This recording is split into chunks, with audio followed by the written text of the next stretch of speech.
এখন বাজে রাত 11টা বাজতে 10 মিনিট বাকি। তাই এখন আমি একটু লেখালেখি করছি।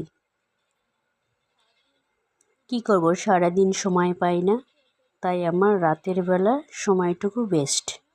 তাই আমি রাত্রে একটু ছোট্টখাট্ট লেখালেখি করি। তাই মেয়ে বলছে, মা তুমি আর কত রাত করবে, চলো তাড়াতাড়ি শুতে যাই।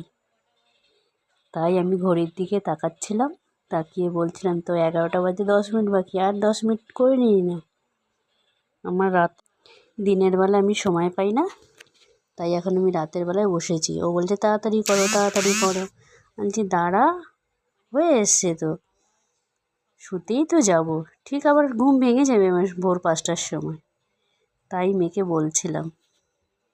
বাই, গুড নাইট, সবাই ভালো থেকো, সুস্থ থেকো, নিজের খেয়াল রাখো, tata, good night, good night.